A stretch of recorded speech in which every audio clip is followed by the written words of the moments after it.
Welcome to a special WEBN Sports Report, the Emerson Soccer Showcase. I'm Nick Antonakis. And I'm Jake Smith. Today, we will highlight the men's and women's 2023 soccer teams here at Emerson College.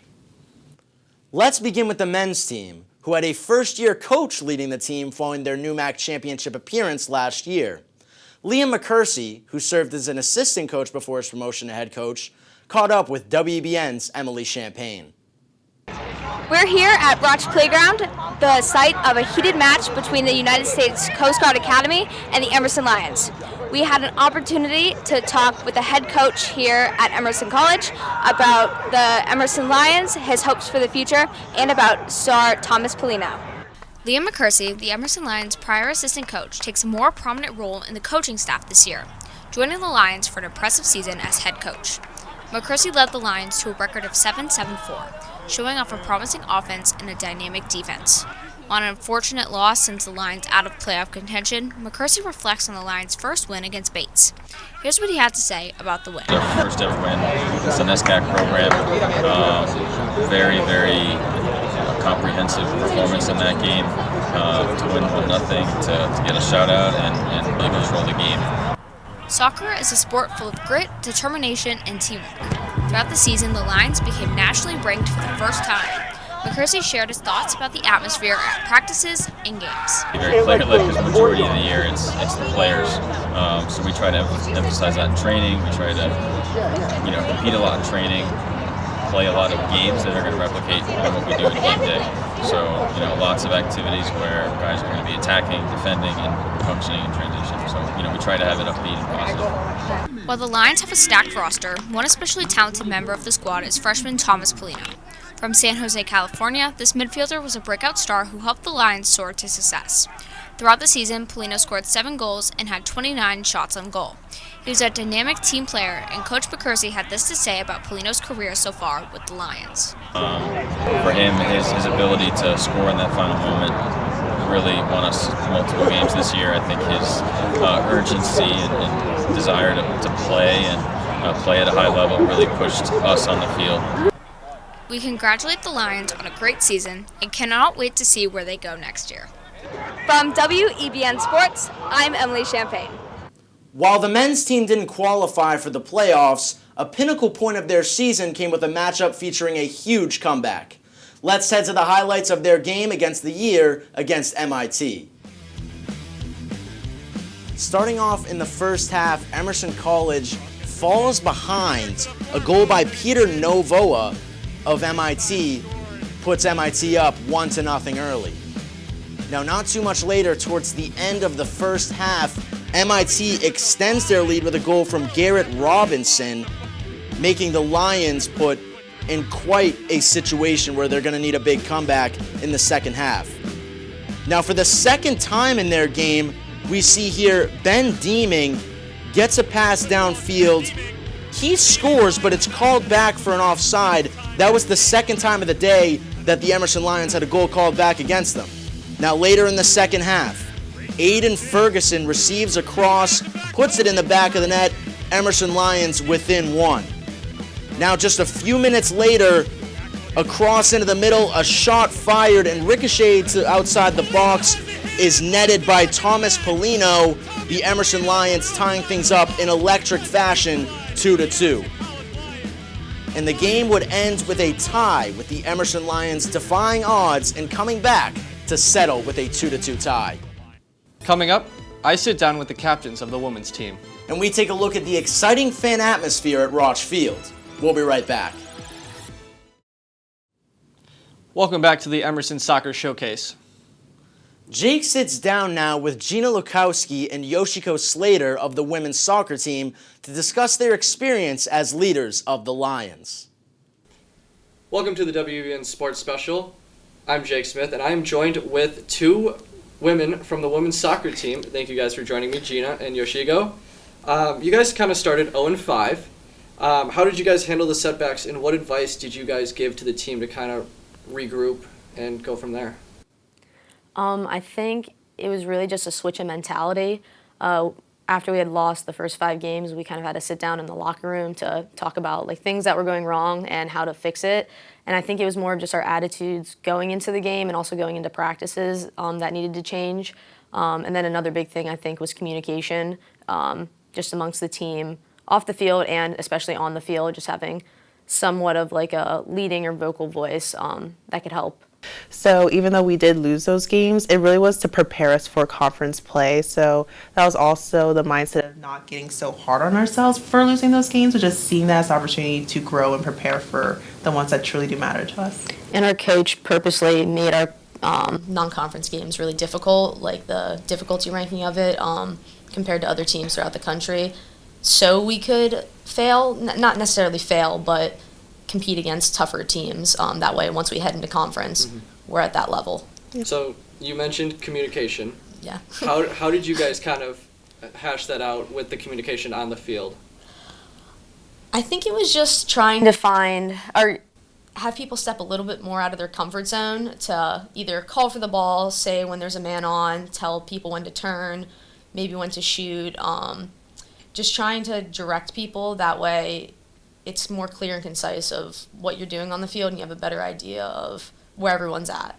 Yeah, making sure the communication we give each other was more informational and just understanding that whatever we're telling each other on the field is to help each other and the team. It's not a personal dig or anything like that. It's to help the team, and once you're open to that and realize that, it makes it easier to just talk to each other. Yeah, really just trying to keep everything positive and score and win.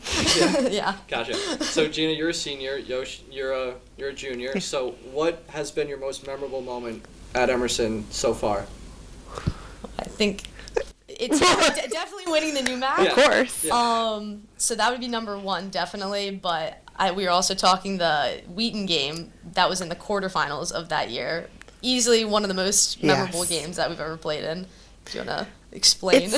It's one of those, we always had a rivalry with Wheaton. My freshman year, we lost them in the quarterfinals, and then last season, we were playing them again in the quarterfinals. Yeah. So that same situation, it's like a rematch, and we were in overtime, and we were losing, and there was about a minute left, and the fact that we were able to score 2 goals in that quick time span was incredible. And for me personally, during that game, I remember even as it was coming down to that last minute, I was like, we're not going to lose this game. Like, I just knew we weren't going to lose that game. So when it happened, I remember everyone charged the field. It was amazing.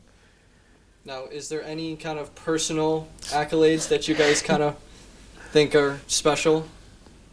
Well, for me, last year, I got a sportsmanship award, which I think our coach always says with class at the end of each game, regardless if we win by 7 or lose by 10, whatever it may be, to always just be sportsmanlike and respect the other team and the officials. So I think getting that award or just being an example in that regard is good for the team.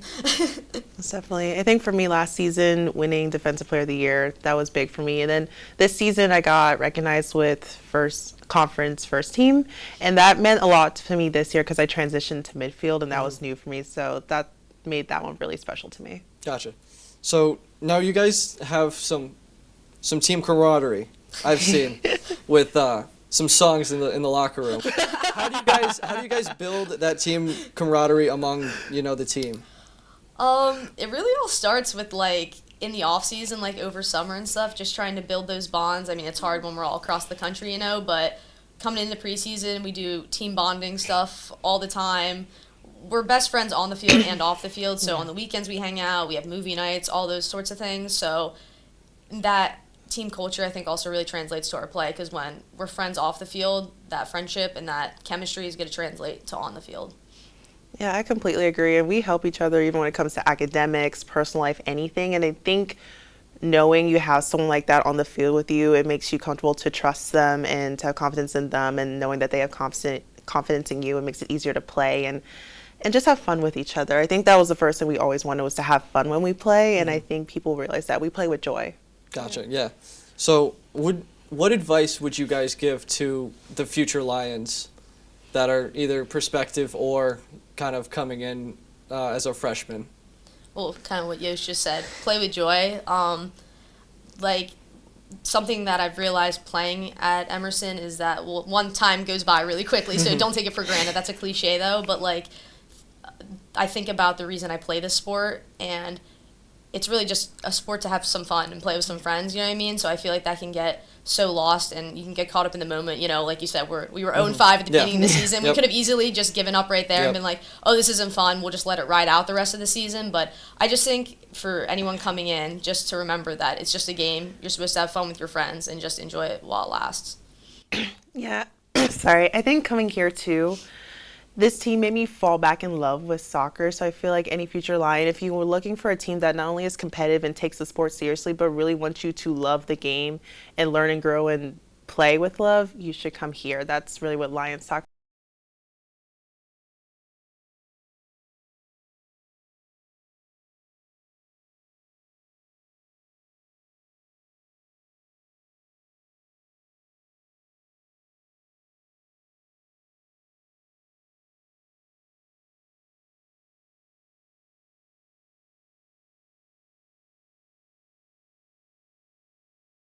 Better than we did before, so that's definitely our goals. Especially because the NCAA was never really a thing Emerson soccer had gone to in the past, so now that we know we can get to that level again, like every team from now on, that should be like a goal to go as far as we can, past the new max. Perfect. Exactly. Thank you guys for your time. Thank you. Thank you. My name's Jake Smith, and that's all. Back to Nick at the desk. Thanks, Jake. Fans bring a lot of energy to games at Roch Field, making it an unforgettable atmosphere for students. Brooke Holder has the story. Sports can bring people together, whether it's the roar of the crowd or the pin-dropping silence before a penalty kick. Fans add more to games than just noise. Emerson College students have gathered here to support the men's soccer team against the U.S. Coast Guard Academy. The Emerson Lions played their last home game of the season against new MAC opponent, the Coast Guard Bears. While the team is focusing on the game, the fans are cheering them on from the bleachers. These matches give students a chance to watch their school sports while socializing with a spirited atmosphere of friends and fans. I guess I would say, I'm here doing some stuff for different clubs, but it's just great to get out and support our athletes, be with friends, and just get a night out, support the team. I love sports, so any sporting event is awesome to be at. Yeah, better than doing homework in the dorm. Whether they come for the team or just a break from work, everyone at the game gets hooked into the action. Attending games is a great way for students to show their support for their school, and even their roommates, like fellow Emerson College athlete Trevor Arrico. I live with a good amount of the guys, so I get to see them all the time. So it's like, I would say after a win, seeing them is the most exciting because they're all happy and stuff. So. For new students, attending sporting events shows there is more to college than just school. Going to these games builds fun memories for their first year, and they can enjoy them with other students. We spoke with freshman student Ryan Lansdowne, who is attending his first Emerson soccer game. Oh, it's great. It's so cool. I've never been to the field, and it just looks so pretty. I love the brick in the background and the lights. It's a great environment for the fans. Fans bring energy to games that doesn't just affect the atmosphere, but energy for the team and the players they root for. You can see for yourself at Emerson's next WEBN News. Speaking of fan energy, the crowd was ecstatic for the women's game of the year against Wheaton. Let's take a look at the highlights. To Roch Playground we go, and the 38th minute, as Kaylin O'Mara sends a cross into Zoe Simmons, and she buries it past the diving Wheaton goalkeeper to make it 1-0. Now to the second half, she celebrates with her teammates. To the second half we go. Madeline Carr sends an absolute long bomb from outside the box, and the goalkeeper doesn't even try. Make that 4-0 Lions. Now after a pass from Jill Villenas, Brittany Rigetti makes it a hat trick, and it's 5-0 Lions. A free kick here by Katie Wojcik after a Wheaton foul. She lines up, and it hits the crossbar and goes in to make it 6-0. That's not all. We're going to keep going. Gina Lukoski sends one that gets off the goalie's hands and in. They say it goes in the 83rd minute to make it 7-0 as the Lions win. Up next, a Lion bringing his tempo from the pitch to the recording studio. And a conversation with ECS, those who bring Emerson soccer action from the Roch Field to your television screen. We'll be right back after this. Welcome back to the Emerson Soccer Showcase. Athletes' play styles are inspired from many things off the field, but inspiration from a music career is something you don't hear every day. Let's head to Jordan Pakalinawa for the story. Teddy Bouchara has had a standout junior season. He scored a career-best 5 goals, making the most of an increased role. I've been here for 3 years now. I didn't play too much my freshman and sophomore year, and I just had to step up and take whatever opportunities I could get.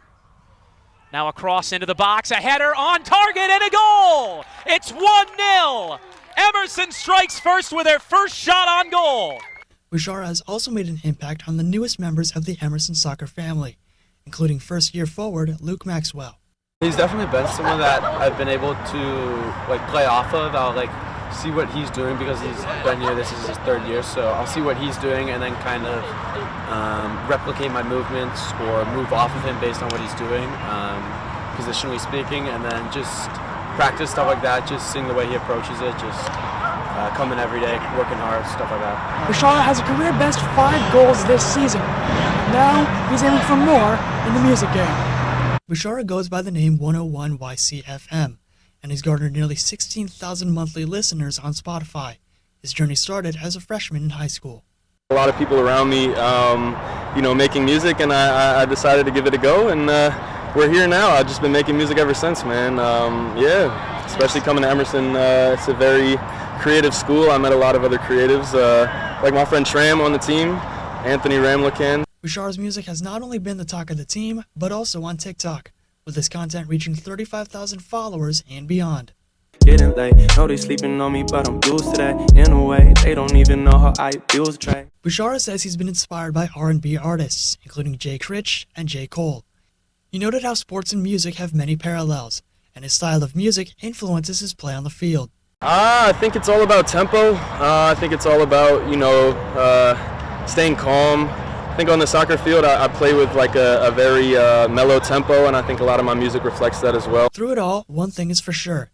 You'll be seeing and hearing more from Bouchara, from the soccer field to the studio.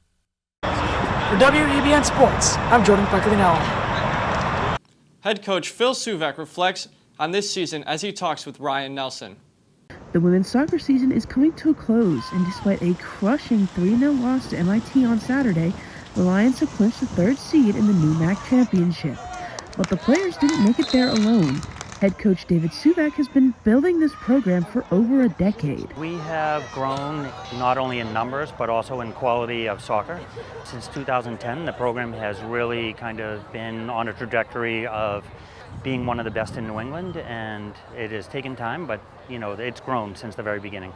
Behind this great team of players is also a great team of coaches, with 4 in total who each have slightly different jobs. As far as Coach Suvak's personal coaching philosophy, he has one goal in mind. And try to empower the players to take control of the game.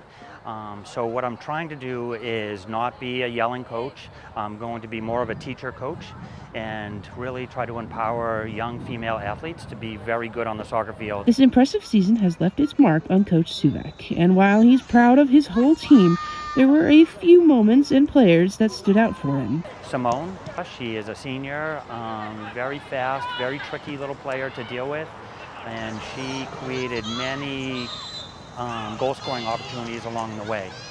Maddie Kaw is one of those players. She's been very good in the midfield, helping us defend, helping us win the ball, helping us attack and score goals. Gina, for many years, has been an assist giver, but this season she kind of switched something and she's been a goal scorer. Coach Suvak is excited to take part in the finals, and he hopes his team can make it all the way to the end. But more than that, he's proud of his team for never giving up. Something I just said to the team is that we started off our season 1-5, and we had lost some early games, and I'm super proud of the way these players kept a positive outlook and got themselves back to 500, and then they continued to move forward. The team lost in the semifinals to Babson 2-1, but the team is even more excited for next year. Reporting from WEBN News, I'm Ryan Nelson. When watching games on TV, not a lot of people think about how the game is getting to their screens. For the Lions, Emerson Channel Sports is responsible for making that happen. Nick sits down now with Evan Sherrard, a pivotal member of the ECS crew, to discuss the ins and outs of live sports production.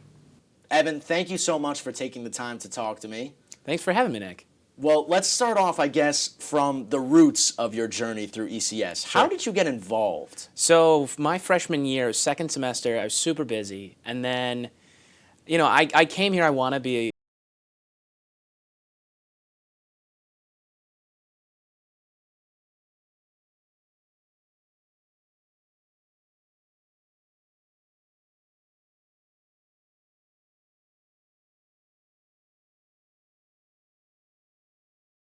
games in high school for my football team, basketball team.